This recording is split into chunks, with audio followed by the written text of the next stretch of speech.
Leviticus chapter 15.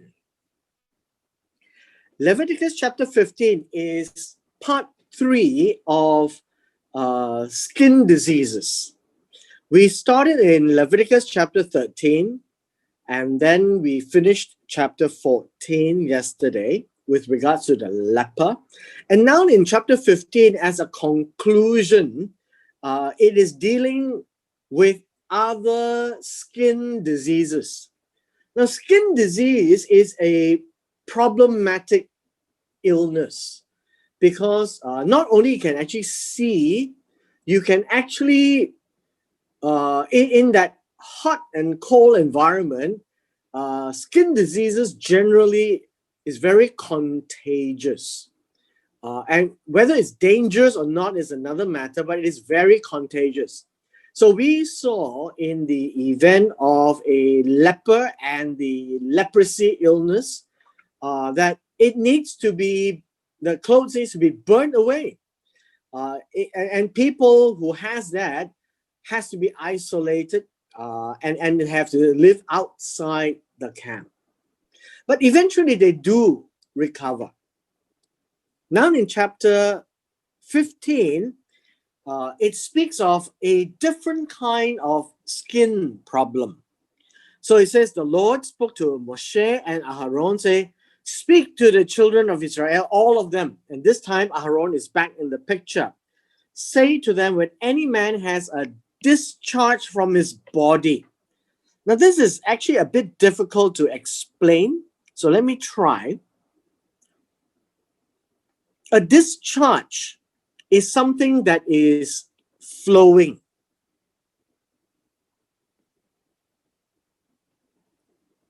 So it's active, it's flowing.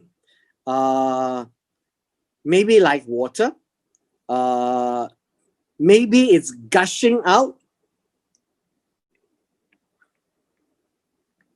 That's the kind of idea. But more of something that comes out of the body. And when it says the body here, it actually means the flesh. So that we don't think of body parts, right? This is about his flesh, a basar. But it could idiomatically refer to a body part. If anything is discharged from a person, then that discharge is considered unclean. So it's a continuation of this clean, unclean. And remember, it has all to do with the view of God rather than the view of man. And when a thing or a person is considered unclean, then that thing or a person cannot be used in clean or holy places and clean and holy functions. For example, like making an offering, right? Verse 3, and this shall be his uncleanness in regards to his discharge, whether his body, and this verse 3, the body would be flesh again.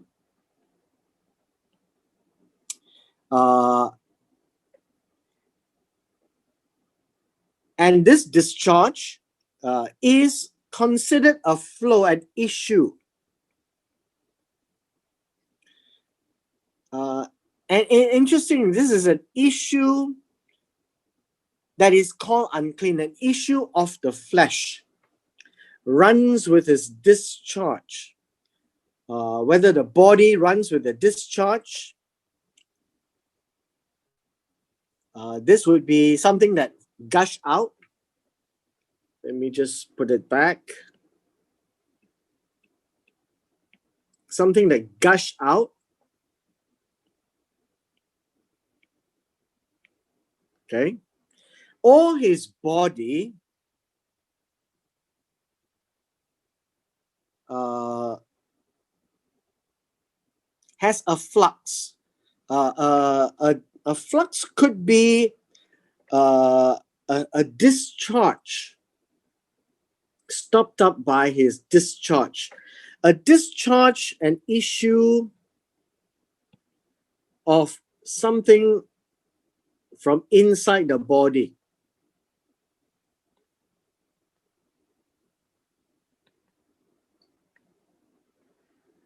If it's a woman, and then it would be the menstruation. But if it's a man, it appears that in many of the Jewish literature speaks of what we call seminal fluids, the body fluids that is discharged and is considered unclean. And so every bed is considered unclean if the discharge is lying there, and everything on which he sits shall be unclean. So the emission of that discharge, which possibly could be seen as a gush from a wound or a gush from the body as seminal fluids. So this is something that has to be what we call it, has to be decided. And so whatever this person touch needs to be washed, okay, bathed in water, and be unclean until evening. And so this looks like something of a bodily fluid, and the unclean period is only for the day. He who sits on anything who has a discharge must wash his clothes and bathe in water and be unclean until evening. So this is the law of a man, not a woman, but a man. But a woman would be the menstruation. Verse 7. And he who touches the body of him who has that discharge must also wash the clothes, bathe in water, and be unclean until evening. So he who has the discharge spits on him who is clean, and that's very strange. Verse 8. The flow needs to spit. Now, the word spit here literally means to discharge saliva, like spitting, right? He who has a discharge is actually spitting on him who is clean. So that's the imagery. He shall wash his clothes, bathe in water, be unclean until evening. So the uncleanness is not for a long time, but for the end of the day. Any saddle on which he who has the discharge rides will be unclean. So it seems that if this man has done that, this man is unclean, and everything he touches is unclean. And whoever touches anything that he touched will also be unclean. And it looks like there is an idea of communication, okay, of that fluid. Everything needs to be bathed with water and be unclean until the evening.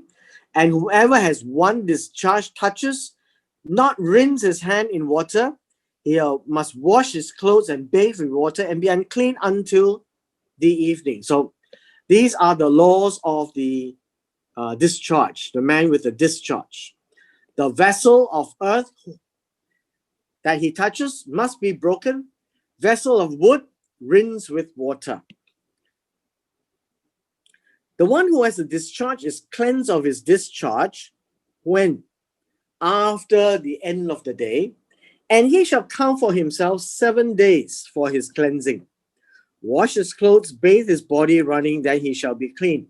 So in the same way, where a woman has menstruation discharge, a man could have his discharge too. And in the eyes of God, he is considered unclean. For 7 days, and on the 8th day he shall take to himself 2 doves or 2 pigeons, come before the Lord to the door of the tabernacle of meeting, and give them to the priest. Offer them, give as an offering, one as a sin offering, the other as a burnt offering. So the priest shall make atonement for him before the Lord because of his discharge. So whatever has happened is they are intentionally having to acknowledge that they are considered unclean as men, considered unclean, and like a woman, to be able to bring a sin offering and a burnt offering to do the ritual of purification. Now in verse 16, The discharge is more specific, and this would be the emission of a semen. If there is such an emission of semen, he shall wash all over his body in water and be unclean until evening. So in the early discharge, it could be anything that comes out of the body. One of the interesting thing that was discussed was, could a vomit be one of those things that come out of the body? And the answer is yes, right? Anything that's vomited, that comes out of the body, secreted, and it could be a wound that is, that could be a boil, and that you can get the pus leaking out. All of that is considered unclean. But in verse 16, more specifically, it would be semen.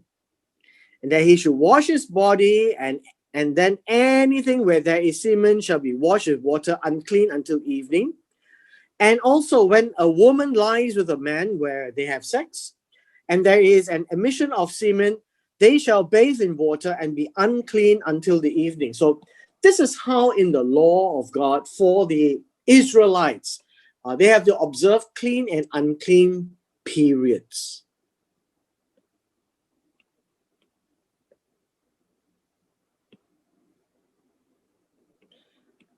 Now in verse 19, and this one will be about menstruation. If a woman has a discharge, and this discharge is from her body and it is blood.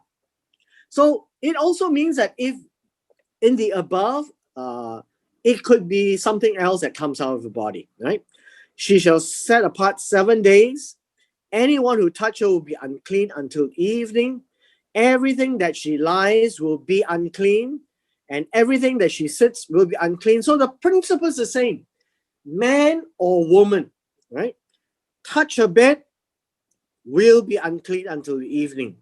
Touches anything she sits, must wash the clothes in and bathe in water, unclean until evening. If anything is on her bed or anything which she sits on, when she touches it, he shall be unclean, or this thing shall be unclean in the evening. If any man lies with her at all, so that her impurity is on him, he shall be unclean 7 days, and every bed on which he lies shall be unclean. So the man can also be unclean together with the woman during the time of menstruation. Verse 25. If a woman has menstruation for many days, other than at the time of a customary impurity, and that could be an abnormal discharge, or if it runs beyond her usual time of impurity, meaning a longer cycle of the period, all the days of her unclean discharge shall be as the days of her customary impurity. She shall be unclean. Every bed she lies shall be to her a bed of impurity. Whatever she sits on shall be unclean because of her impurity. Whoever touches those things shall be unclean. He must wash his clothes, bathe in water, and be unclean until the evening. Verse 28. But if she is cleansed of a discharge, means after the 7 days, and her period has ended, then she shall count for herself another 7 days. After that she shall be clean. On the 8th day she shall take for herself 2 turtle doves, 2 young pigeons, bring to the priest to the door of the tabernacle, right? Then the priest shall offer one as a sin offering, the other as a burnt offering, and the priest shall make atonement for her before the Lord, and that's for the sin offering, for the discharge of her uncleanness. So even at the time of menstruation is considered unclean, there is a ritual to pronounce clean, basically. Now, the last section of this passage is this. Thus, in this way, you shall separate the children of Israel from their uncleanness. I think after all said and done, you can clearly see that a person who is unclean is very clear and sure from the rest of the people in the camp. That is what it means by holy. To be separated, set apart. And so the clean ones and the unclean ones must be apart. That's what it means. And then it says, lest they die in their uncleanness when they defile my tabernacle that is among them. So once they are kept separate, then the ones who is clean can come to the tabernacle. Otherwise, if they mingle together and then come to the tabernacle, then they will defile, they will make the tabernacle unclean based on their carelessness. So this is the Torah for one who has discharge, whatever the discharge. And that discharge could be something from inside a man, something that is vomited out of a man, something that's coming out of the skin, right? And then for him who emits semen, also unclean. For her to have a customary impurity, which is the period. For one who has a discharge, whether man or woman. So the principle is anyone, and to him who lies with her who is unclean, will be unclean. And this chapter very succinctly, very simply puts together that anything that is a discharge of any form, shape, God considers it unclean. And since it's unclean, it needs to be separated from those that are clean. And those that are clean are the only ones that can come to the tabernacle. And it is reflected here, my tabernacle. That they will know that they are clean before they come to the tabernacle. That is the purpose of the book of Leviticus, to make sure that everyone knows that they remain clean, whether from foods they eat, whether from discharge, whether from skin disease and whatever. All of these are to help the Israelites know that they are holy, they are clean. And the ones that is unclean needs to be separated out, and so that they can be pronounced clean after their designated period of time. And with this, we end chapter 15 of Leviticus. Any questions? Pastor, here the unclean is considered not disease, but holiness. Correct. Not holy. You remember when you say holy, right? It is from the viewpoint of the rituals that needs to be done in the tabernacle. It's that only things that is pronounced clean can be brought to the tabernacle. Only people who have been pronounced clean can be near or in the tabernacle. And the priests themselves must also make sure that they themselves are clean. And so the whole area in the tabernacle is clean. That is the actual purpose of all these. It is not unclean from the standpoint, like you said, illness, right? They like in the last two chapters of leprosy and the leper sore, that would be a plague. But in this chapter 15, it is not a plague. Although both uses the same word unclean, the idea here is whoever is considered unclean, we don't touch them, nor the things they touch. And so this is a very visual lesson for the whole of Israel, that not only the person is unclean, the things he or she touches is unclean, and others should not touch that. And so to avoid any unknowing touching or of uncleanness.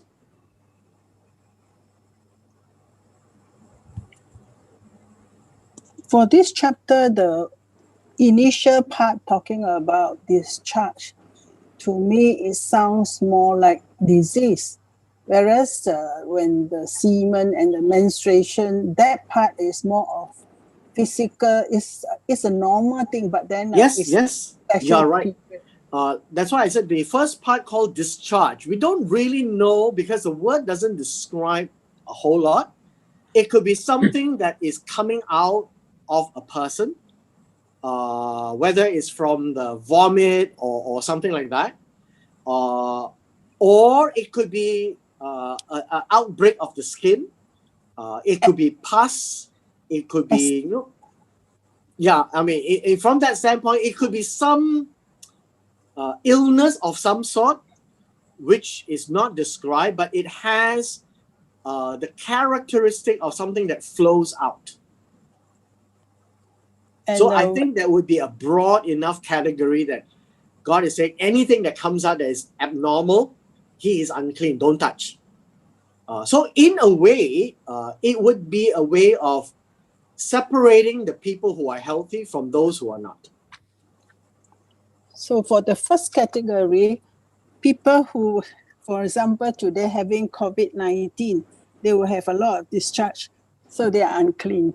Yes, maybe mucus, maybe I don't know, mucus, phlegm, pus, or something that flows out, or you cough out. And so in that sense, I think that's what they call a discharge from the body. And also the STD diseases, sexually. Yeah, because they are pus, right? So you don't touch that. Because skin disease and some of these things like phlegm and mucus, they are, I think they contain contagious bacteria. And so the encouragement to wash, don't touch, stay away, and make sure that you stay away long enough to recover. But and then after that, you offer the sin offering and the burnt offering. But when it talks about semen, which is a normal phenomenon in a man, and menstruation also, so they are also considered unclean. Yes. So the men's discharge, the woman's discharge, and the possible illness discharge. Whatever discharge. Whatever discharge. Because when, for example, blood and all this it can be easily contaminated. And the idea here is God is fair. Anyone, man or woman, and both are to be isolated for 7 days unclean. Okay. But the focus very much is one from a health angle, and two is to make sure that the people who are clean do not accidentally become unclean.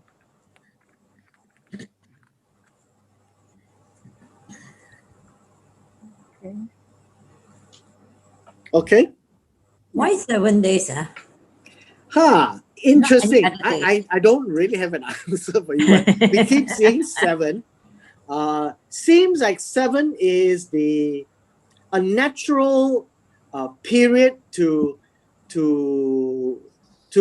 quarantine someone to find out whether the person has recovered or not. It looks like an ideal period of time, not too short, not too long. But if the person is having a disease, for example, a sexually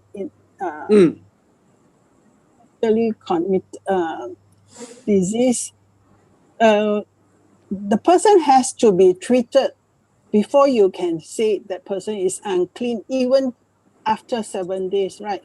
Yes. No. See, in this chapter, you remember this is not a medical book, right? So it is coming from the viewpoint that Aaron and his sons and the priests need to have this view that as long as somebody is spewing things out, there is a discharge.